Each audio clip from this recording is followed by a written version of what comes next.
Before the video starts, grab your popcorn, sit back, and relax. Coming up on the 9th anniversary, it was supposed to be just another day at school.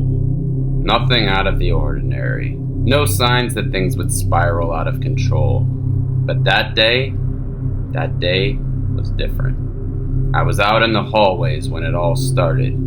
I had just left my last class and was heading toward the locker room when I first heard the pop.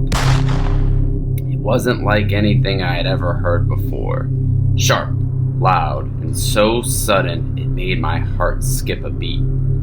At first, I thought it was just another door slamming, but then there was another and another.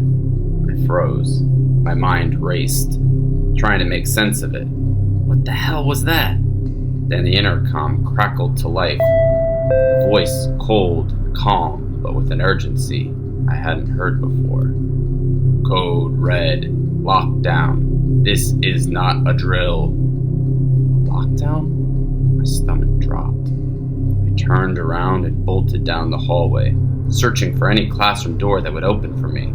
I pounded on a classroom door, but no one answered. Another door, no response. Another one, nothing. I felt panic rising in my chest. Every classroom seemed to have locked themselves in, every teacher trying to secure their students.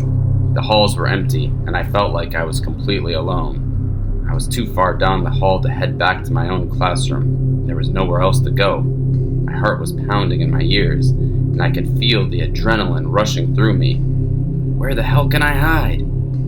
That's when it hit me.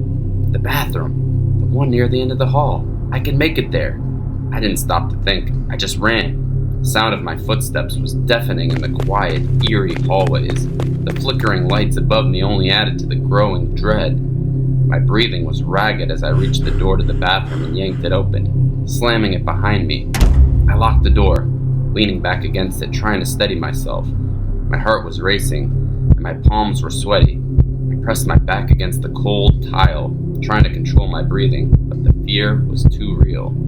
I could still hear distant shouting, more gunshots, the sound of footsteps in the halls. My mind couldn't process what was happening. This isn't real. This isn't real, I kept telling myself, but the sounds were too clear, too terrifying. I tried to call my parents, but my phone was glitching with a dozen texts at once, none of them making any sense. I sat there, trembling in the bathroom, waiting.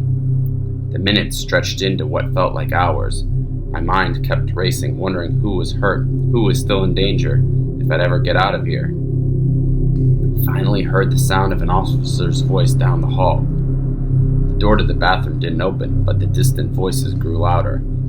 The feeling of isolation started to fade as I heard the movement outside, officers and students huddling together for safety. It wasn't over, but at least I wasn't alone anymore. When the knock finally came on the bathroom door, I almost didn't believe it.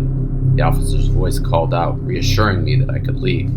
Slowly, I unlocked the door, stepping out into the hallway, where everything looked different. I still couldn't process it. My school, my home, for so many years was now a place of chaos, a place of fear. We were escorted out of the building one by one, and I remember walking past the classrooms, the stillness inside them, the haunting silence. The school felt abandoned, but I was still too dumb to understand why I had met my parents outside, trying to make sense of what had just happened. The school was on the news, flashing across the screen in a blur of flashing lights and chaos. I watched in disbelief as the tragedy unfolded in front of me, as my friends and classmates were affected by something none of us ever imagined. Later that night, we gathered for a candlelight vigil at the school. It was overwhelming. Hundreds of people, all connected by the same heartbreak.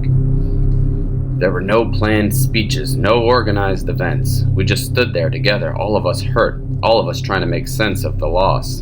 In the days that followed, I couldn't shake the feeling of that hallway, the fear, the uncertainty. I keep going back to the fact that in that moment, there was nowhere to run, no safe space except for that bathroom where I hid like a ghost, unsure of what was happening outside. And I'll never forget the moment when it hit me. It happened here. The unthinkable had happened to us, and nothing would ever be the same.